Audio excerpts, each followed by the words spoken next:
Assalamualaikum warahmatullahi wabarakatuh. Selamat pagi, siang, sore, ataupun malam untuk peserta responsi statistika inferensia periode ganjil 2024-2025. Di sini kalian akan melakukan responsi statistika inferensia, di mana ada dua studi kasus yang akan kalian lakukan pengujian. Studi kasus pertama yaitu terkait dengan studi kasus ANOVA, di mana PT ADRK Electricar akan melakukan pengujian pengisian daya pada baterai mobil listrik terhadap jarak tempuh mobil listriknya. Di sini terdapat dua variabel yang akan diuji, yaitu jenis pengisian dan tipe baterai. Variabel jenis pengisian akan dibedakan jenisnya, yaitu jenis pengisian cepat dan lambat. Kemudian untuk variabel tipe baterai, yaitu ada tipe baterai A, B, dan C sesuai dengan kapasitasnya. Untuk pengujian kali ini, kalian perlu menggunakan software SPSS yang udah kalian install. Setelah itu, kalian bisa buka softwarenya terlebih dahulu, dan kalian bisa pilih New Dataset pada pojok kiri atas, dan tampilan awalnya akan seperti ini. Setelah itu, kalian bisa klik Sheet Variable View, dan di sini akan ada beberapa kolom. Kalian perlu isikan variabel pengujiannya di kolom name, yaitu nama variabelnya tadi. Variabel yang pertama, tipe baterai. Di sini kalian perlu menggunakan underscore untuk penggunaan spasinya. Setelah kalian isikan, kalian bisa klik enter dan tampilannya akan seperti ini. Setelah itu, kalian bisa isikan variabel yang kedua, yaitu jenis pengisian, dan kemudian klik enter. Setelah itu, variabel yang ketiga adalah jarak tempuh, dan klik enter. Untuk kolom type atau tipe data, kalian perlu ubah tipe data yang kalian miliki. Nah, di sini untuk variabel tipe baterai dan juga variabel jenis pengisian perlu diubah menjadi string. Dengan mengklik tanda titik 3 dan kalian bisa pilih string.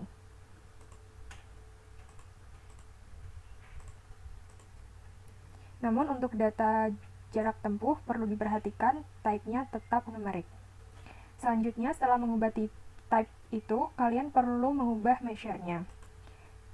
Untuk tipe baterai, menggunakan measure ordinal, jenis pengisian menggunakan measure nominal, sedangkan untuk jarak tempuh menggunakan scale.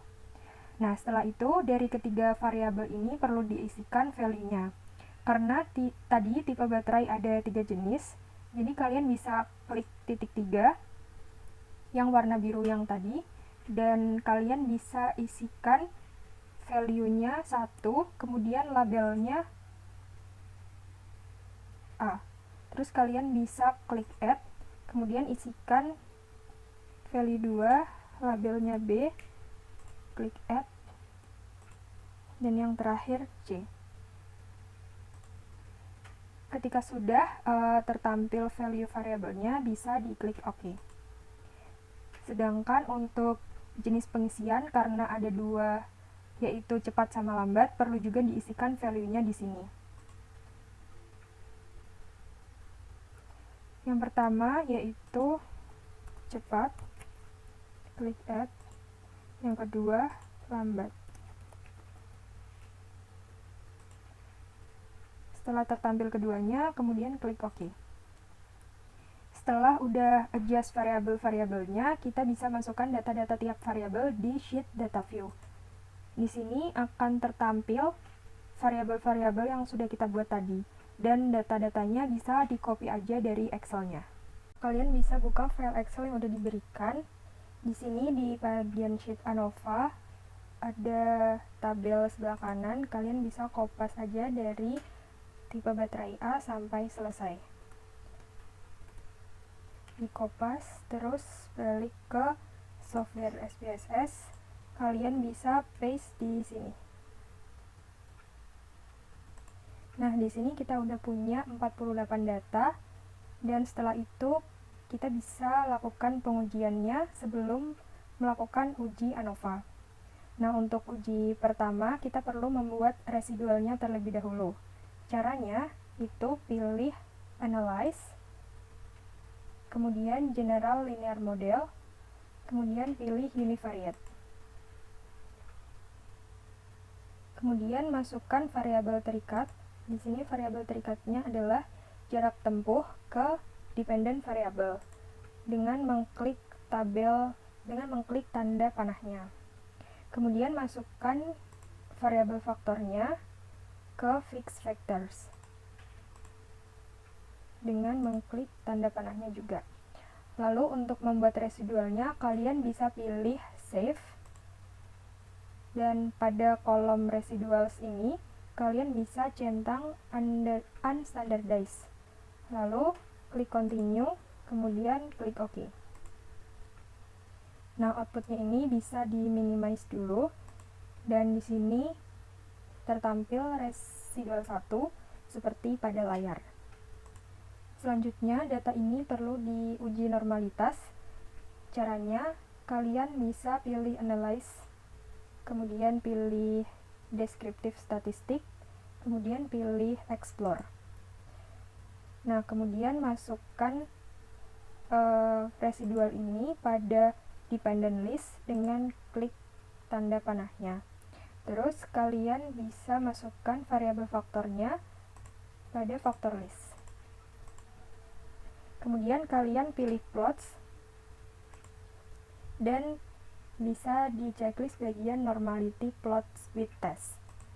Setelah itu kalian bisa klik continue dan klik OK.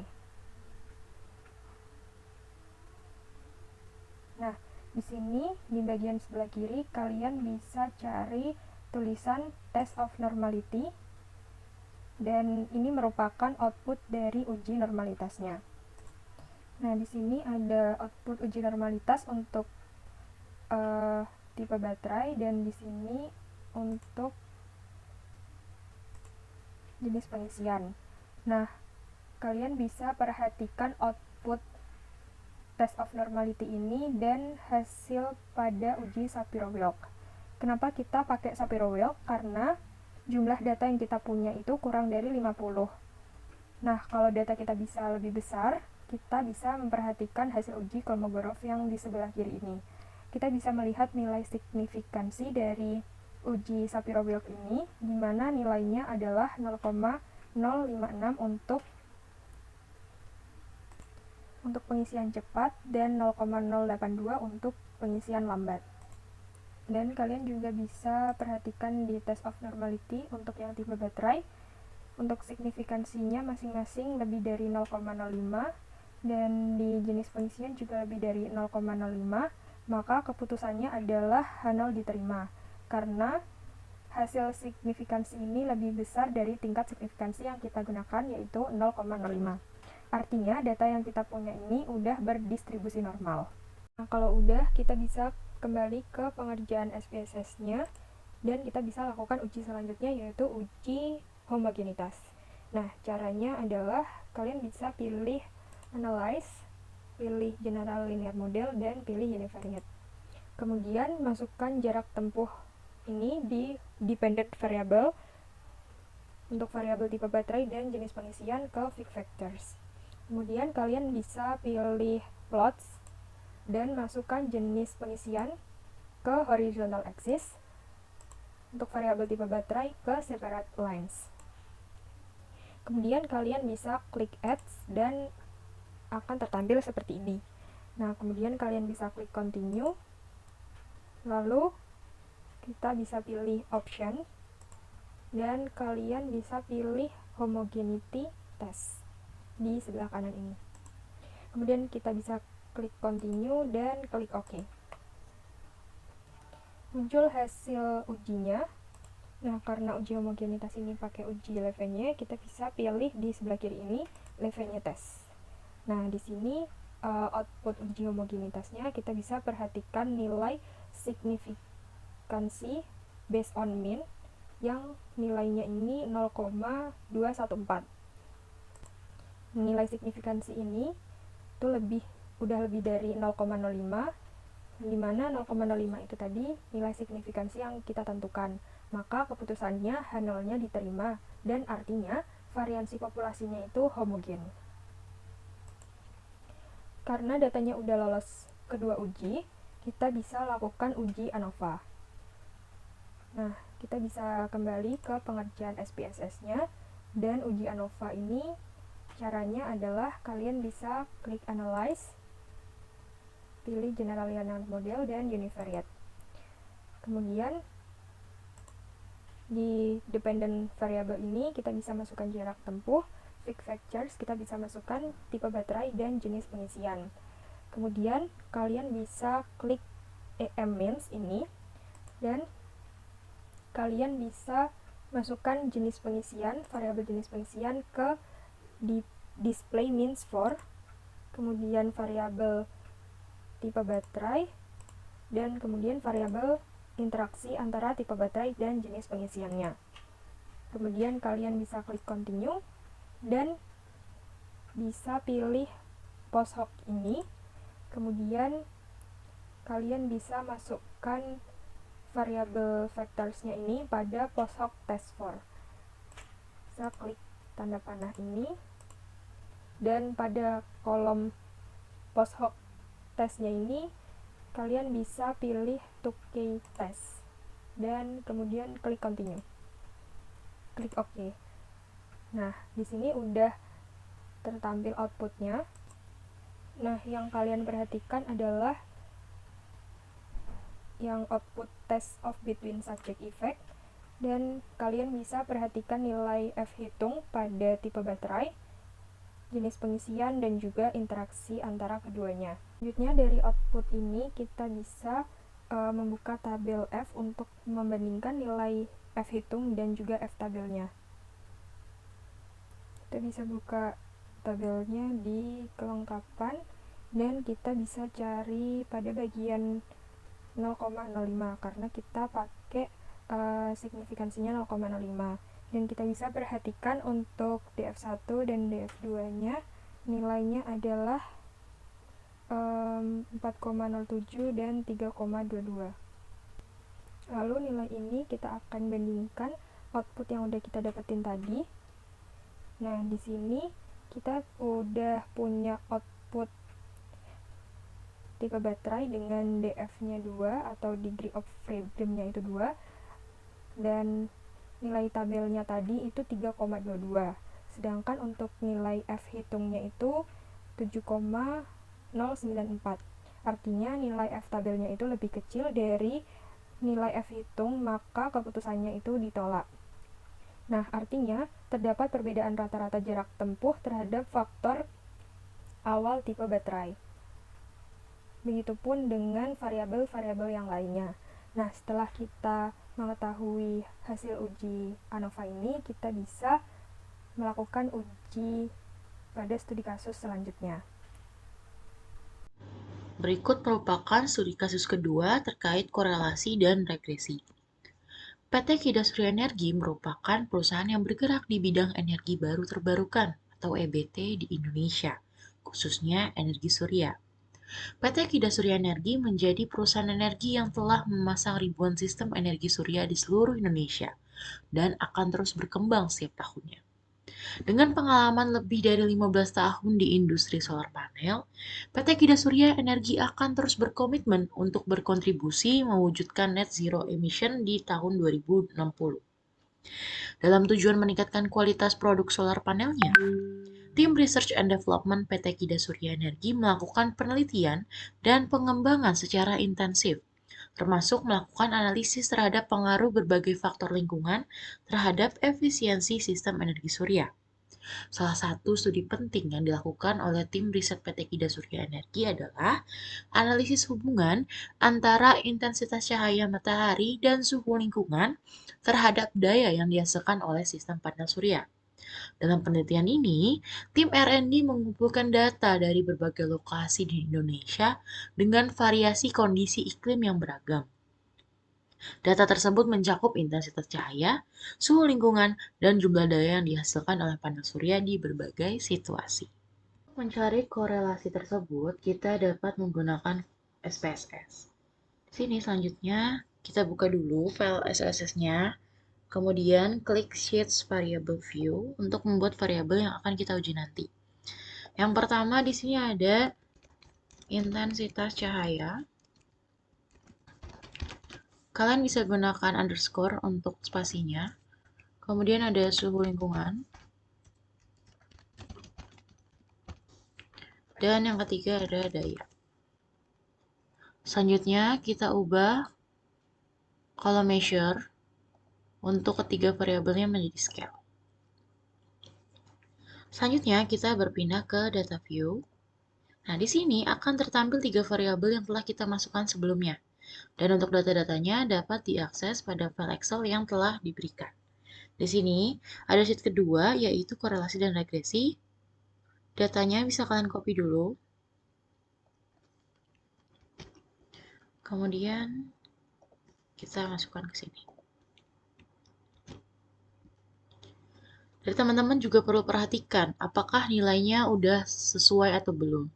Jika datanya yang berbeda, mungkin dari teman-teman ada yang perlu mengganti file Excel ini, file Excel yang di sini itu dengan mengganti titik menjadi koma. Caranya gimana? Caranya itu kalian bisa klik Ctrl H, kemudian replace titik menjadi koma, kemudian di replace all. Oke. Ketika sudah di replace all, teman-teman perlu mengcopy lagi datanya ke SPSS supaya hasilnya bisa sama seperti data yang ada di sini.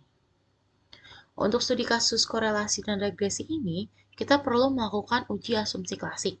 Untuk uji pertama yaitu uji multikolinearitas. Kita dapat melakukannya dengan klik Analyze, kemudian pilih Regression dan Linear.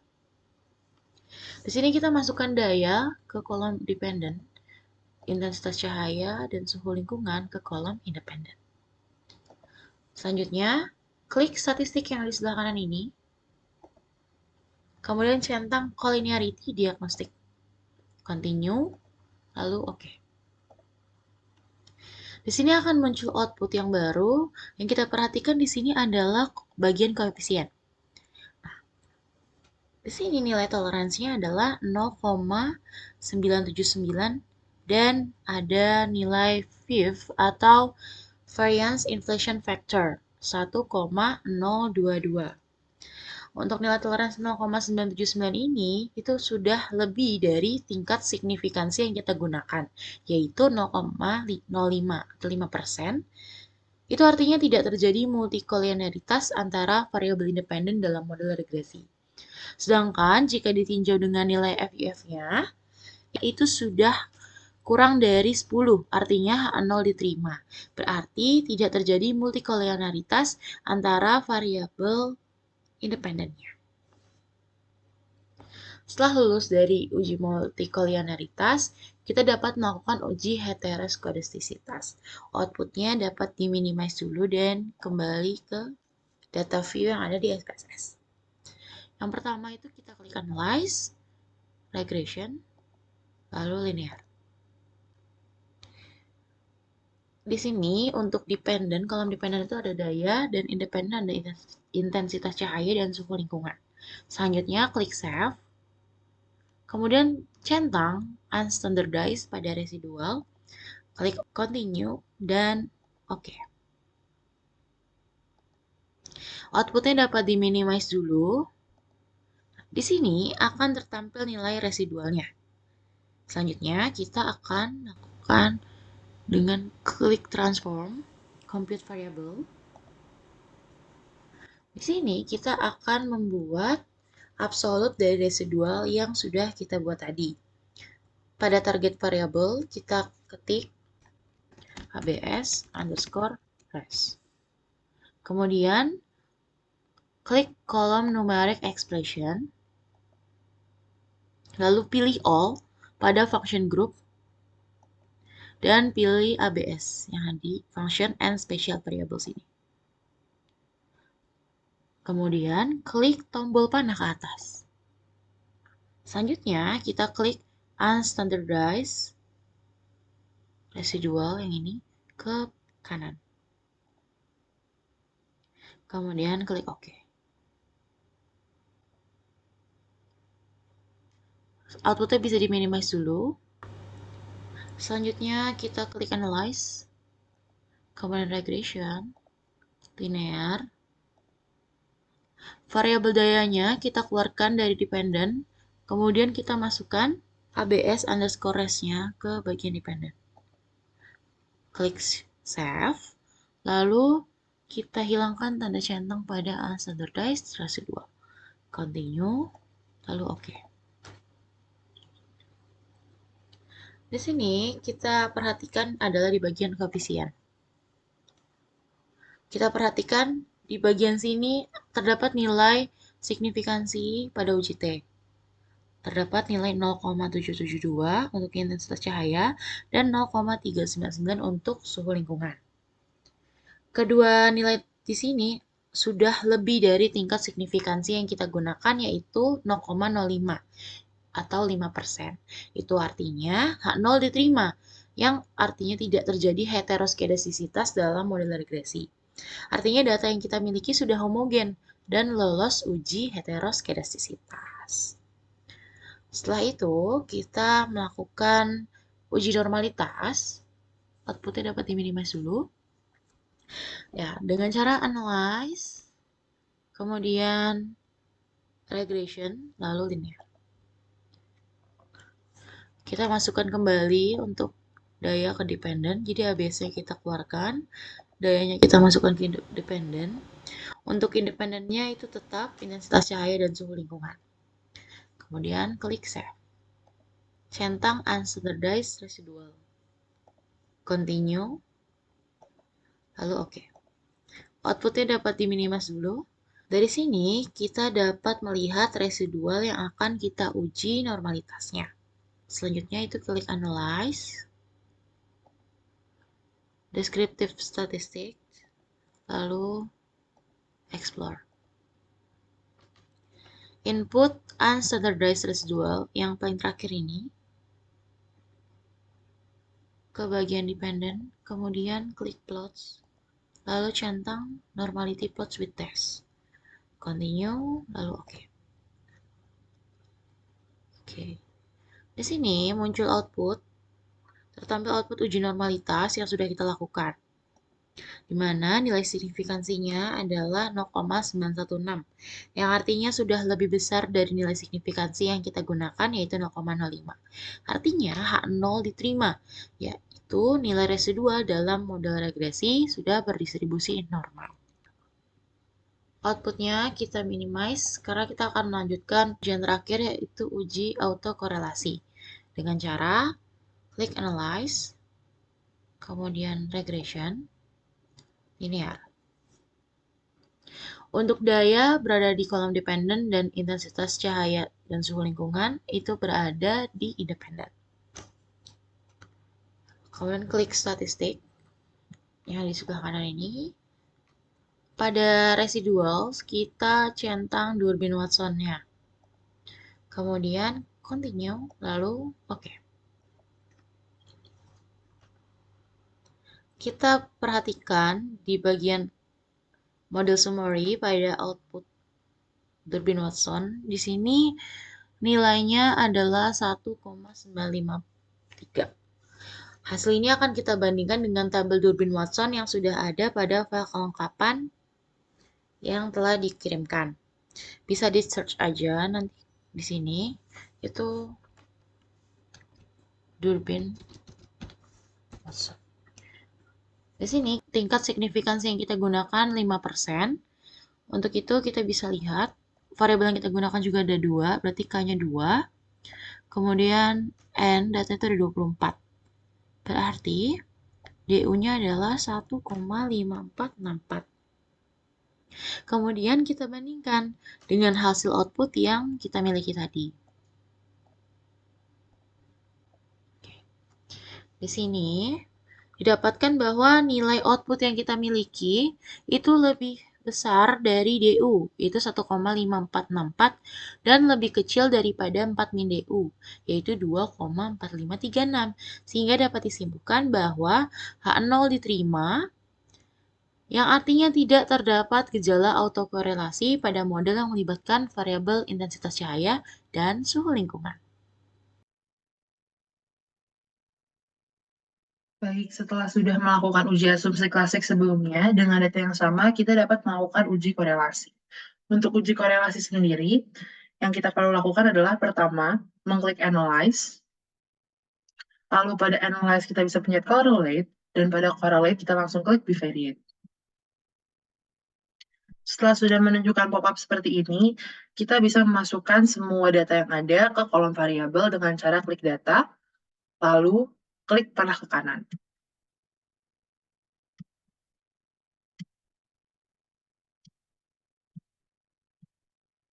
Jangan lupa juga untuk memastikan correlation coefficient ada di percent, lalu kita dapat klik OK.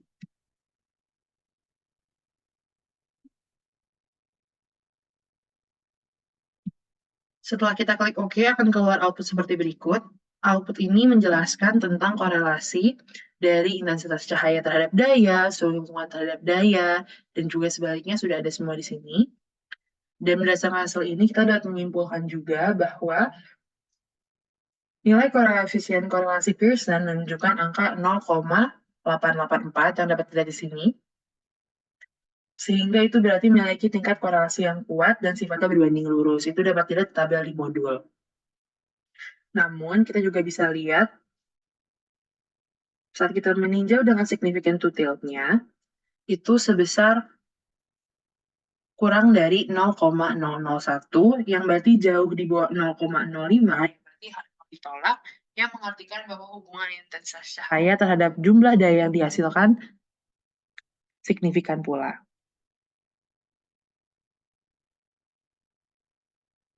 Selanjutnya, untuk suhu lingkungan, kita bisa lihat juga bahwa di sini untuk coefficient correlation Pearson-nya itu ada di minus 0,397, yang mengartikan bahwa tingkat korelasinya sangat rendah dan nilainya negatif, menunjukkan bahwa hubungan korelasinya berbanding terbalik, jadi tidak berbanding lurus. Setelah itu kita tinjau juga dari significance dari two tilt-nya, hasilnya sebesar 0,055, yang mengartikan bahwa dia lebih besar dari 0,05 sehingga H0 diterima, yang mengartikan bahwa hubungan intensitas cahaya terhadap jumlah daya yang dihasilkan tidak signifikan.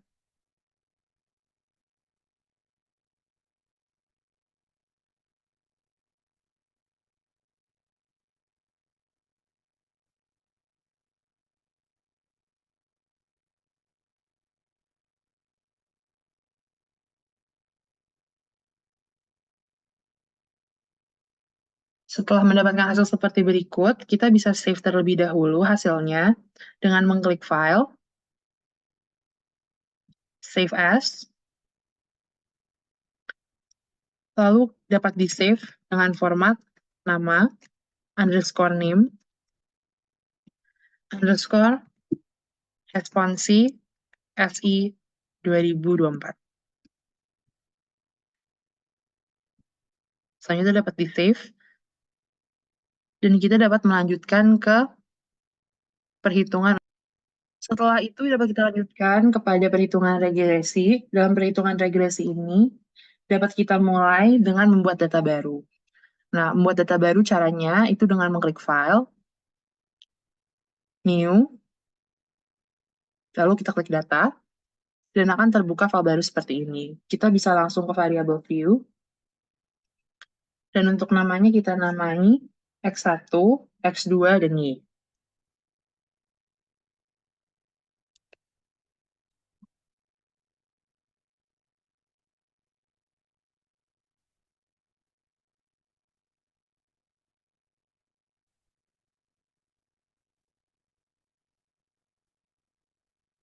Lalu kita dapat beri label juga. Pada labelnya ini, kita bisa kasih nama untuk yang X1 ini merupakan intensitas cahaya.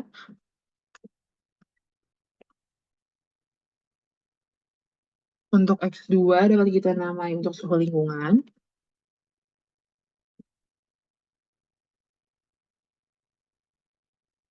Dan Y-nya dapat kita namai dengan daya, karena nanti datanya akan sesuai dengan label ini yang kita masukkan. Datanya kita akan masukkan melalui data yang sudah kita punya tadi, tapi sebelumnya jangan lupa untuk ganti semua measure pada scale.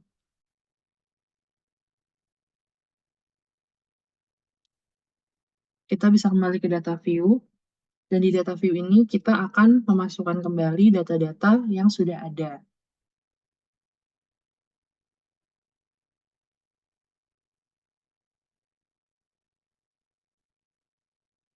Datanya dapat kita ambil dari data yang tadi. Caranya tinggal kita copy,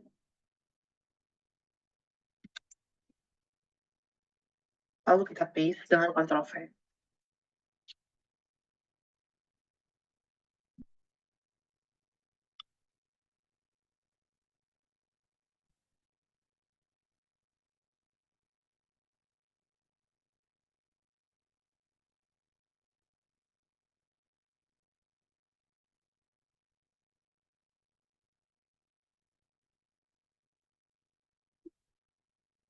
Bila sudah, dapat kita lanjutkan kepada perhitungan regresi dengan cara untuk pertama kita klik menu Analyze, lalu Regression, dan pada Regression kita pilih Linear. Saat sudah muncul pop-up seperti ini, dapat kita masukkan variabel intensitas cahaya atau X1 dan suhu lingkungan atau X2 ke kotak independen dengan cara klik, lalu klik panah kanan, lalu daya kepada kolom dependen dengan cara klik, lalu klik panah kanan pada dependen.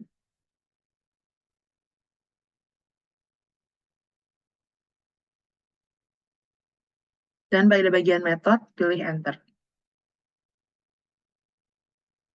Lalu klik OK, dan akan dihadapkan hasil seperti berikut.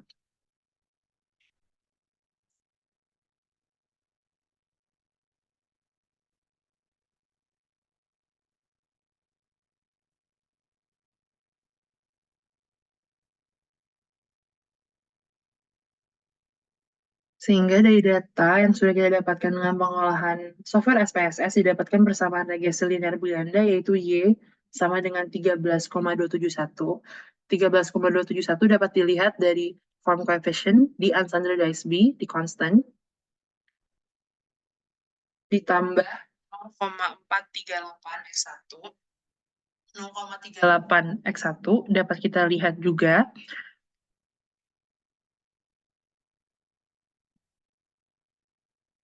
X1 dapat kita lihat pada intensitas cahaya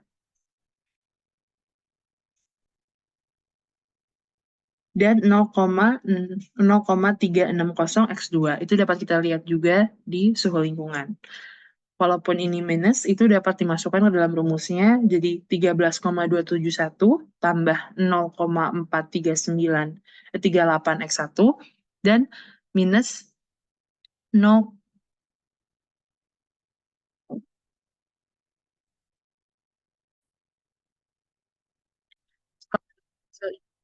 Kita dapat memberikan juga rumus dari persamaan regresi linear bergandanya dapat dilihat pada form coefficient, sehingga rumusnya dapat kita simpulkan adalah 13.271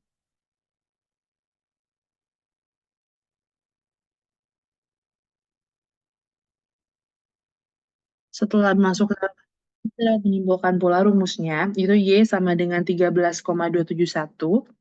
Itu dapat kita lihat di form coefficient bawah ini, 13,271 ditambah 0,438 X1. 0,438 X1 didapatkan dari intensitas cahayanya, karena intensitas cahaya itu X1, itu ditambah karena dia positif, lalu dikurang dengan 0,360 X2, karena ini minus. Dan juga koefisien determinasi yang didapatkan sebesar 0,856. Itu dapat kita lihat pada R square di sini, 0,856.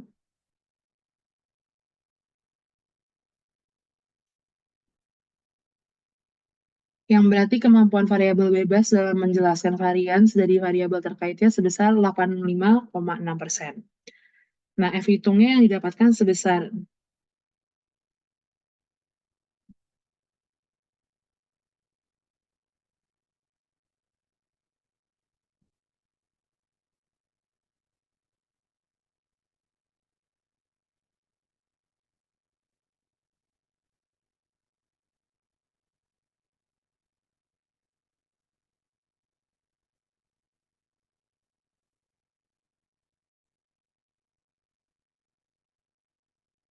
Sehingga dapat didapatkan hasil sebagai berikut dalam penghitungannya.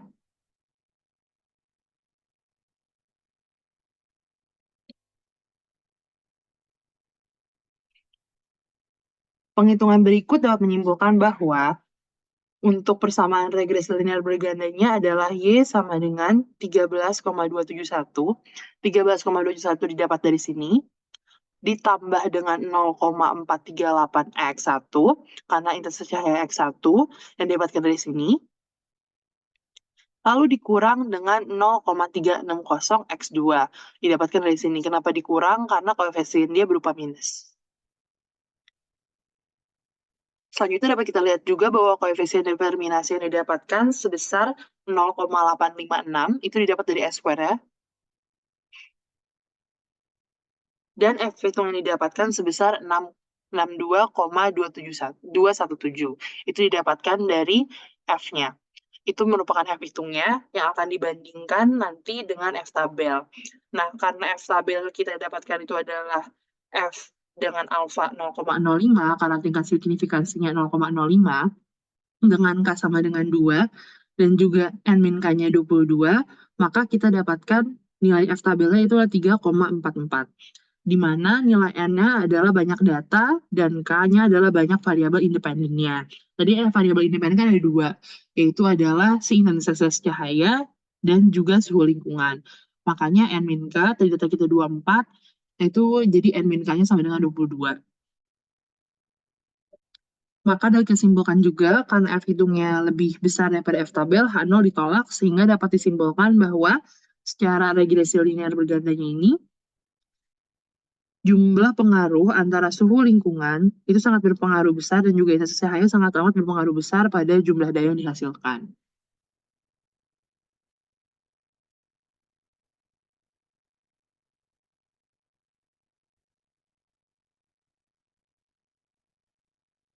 Selanjutnya dapat kita lanjutkan kepada perhitungan regresi secara parsial. Tadi kan sudah secara berganda, sekarang secara parsial.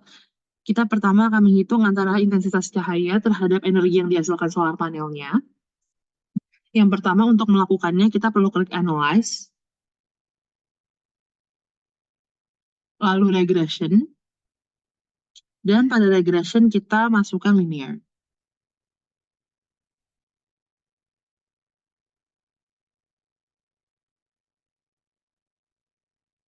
Pada dependennya kita masukkan daya. Seperti biasa, caranya dengan settingan awal seperti ini, kita masukkan dayanya pada dependen.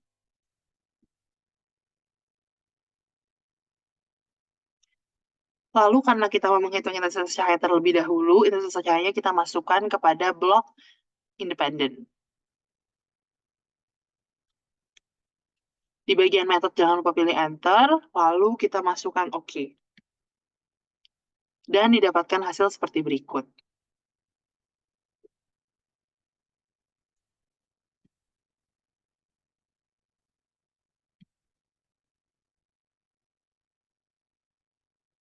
Dapat kita lihat di sini bahwa kita bisa mendapatkan koefisiennya. Maka dapat kita rumuskan, rumus persamaan regresi linearnya kali ini adalah Y sama dengan 0,062 tambah 0,459 X1. Kenapa? Karena di sini sudah kita lihat ada 0,062 ditambah, karena ini positif, 0,459 X1, karena ini variabel X1.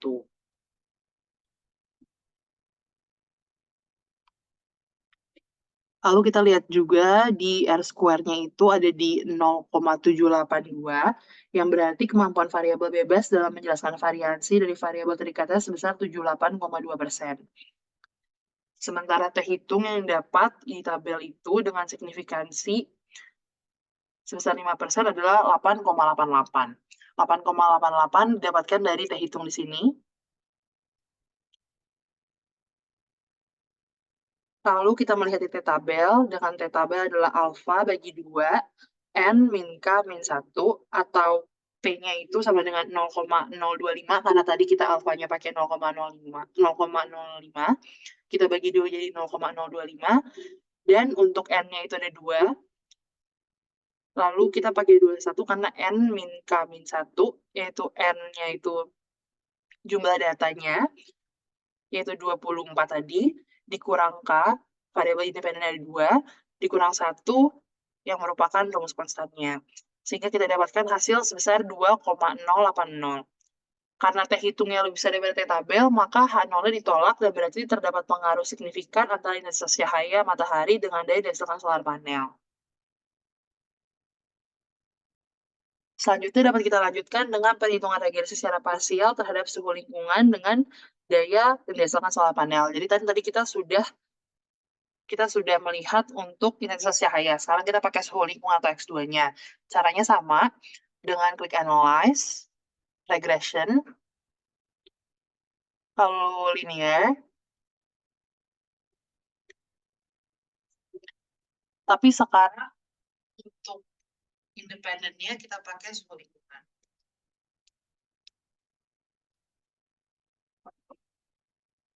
Lalu jangan lupa juga metodenya, pakai enter, lalu kita bisa klik OK. Dan didapatkan hasil seperti berikut.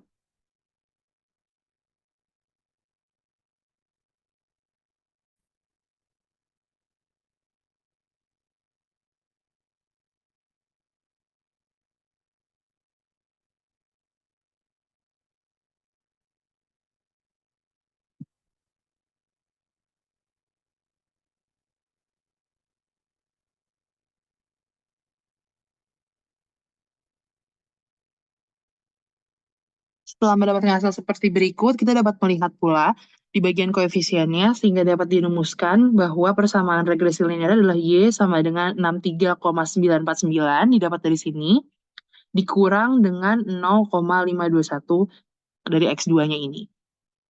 Kenapa dikurang? Tadi ditambah karena ini sekarang minus. Lalu kita dapat lihat juga koefisien determinasi atau R square-nya sebesar 0,158, yang berarti kemampuan variabel bebas dalam menjelaskan variasi dari bubble terikatnya sebesar 15,8%. Dan T hitungnya itu sebesar minus 2,031. Karena T hitungnya bernilai negatif, maka dibandingkan dengan T tabelnya yang one tail. Tadi kan kita yang two tail, sekarang kita yang one tail. Dengan menggunakan tingkat signifikansi 5% didapatkan T tabel, yaitu T-nya kan alpha N min K min 1 seperti tadi juga, tapi sekarang alpha tidak dibagi 2, yang mana T-nya menjadi 0,05 dan untuk N min K min 1-nya menjadi 21. Karena N-nya seperti yang tadi sudah saya jelaskan, N-nya adalah jumlah data, yaitu 24, N-nya merupakan jumlah variabel independen, dan juga K-nya K-1 itu karena satunya merupakan dari rumus. Jadi 0,05 dan 21 didapatkan di tabel 1,721 dengan nilai tersebut kita bisa bandingkan T hitung dibandingkan T tabel, di mana T hitung lebih besar maka H0 ditolak, yang berarti terdapat pengaruh signifikan antara suhu lingkungan dengan daya yang dihasilkan solar panel. Setelah sudah menyelesaikan semuanya, kita bisa langsung klik file, lalu save as untuk save, dan kita bisa namai seperti tadi juga, nama underscore name underscore responsi SI 2024. Bisa kita save. Setelah kita save, kita bisa masukkan semua file-file yang sudah tadi kita buat di dalam satu folder dengan nama format, nama underscore name underscore responsi SI 2024. Setelah sudah kita save semua dalam satu folder yang sama, dapat dimasukkan kepada format zip atau RAR dan dapat dikumpulkan dalam ring berikut.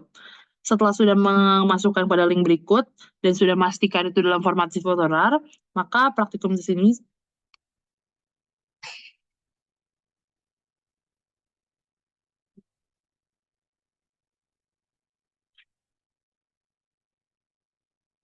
setelah menyelesaikan semua rangkaian ini, kalian dapat pencet file, lalu save as, dengan format nama underscore name underscore responsi SI 2024, lalu kalian dapat pencet save.